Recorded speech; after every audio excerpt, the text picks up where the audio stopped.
this is going to be the easiest one for people because it's such a common, you hear it all the time. Oh, I'm a strong introvert, or oh, I'm a strong introvert. You just hear that all the time. And people have the hardest time with this one. So, so let's just go through it. So this one is about, this dichotomy is about your direction of focus or your source of energy. So where you're getting your energy throughout the world. So an introvert would leave here and you might not see her for a week. I mean, because she needs to hibernate and recoup, re-come together. I'm going to be jazzed. I'm going to be bouncing off the walls and having champagne and having a really good time because that's where I get my energy. So that's where it comes from. So extroverts are energized by their outer world. This stuff. They're focused on people and things. They're very active. They typically have a breadth of interest. So they may just have a ton of activities that they're involved with. This is my favorite. They live it and then they understand it, also known as speak it before they think it. Oh, I got some hands over here. Yeah, there we go, Lynn. So I think the biggest irritation, we do this in my workshops too, which is really fun. You ask an introvert kind of what is the most annoying thing about extroverts, and it's that, do you not have a filter? And the answer is no. No, we don't. And it's fascinating to me. Like, that would be my ultimate research to do, is to get inside an introvert's head and find this filter. Like, what does this filter look like? I don't have one. It's not in there. So extroverts, it just flows. It just comes out. So we're sorry. We're sorry.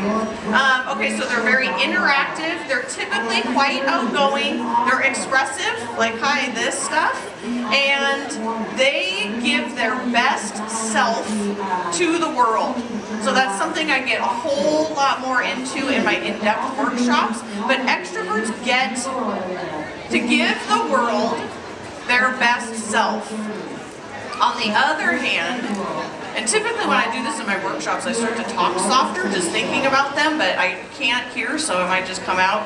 So introverts, on the other hand, they are energized by their inner world. What's going on? So I can't help it. I can't help but talk softer, because it's just so different. It's such a different way of being. They're energized by their own inner world. They focus on their own thoughts and concepts. They're very reflective. They typically have a depth of interest. So an introvert is going to be really into something versus have all these little things out there. So if they're into piano, they are into piano. You know, they're into it.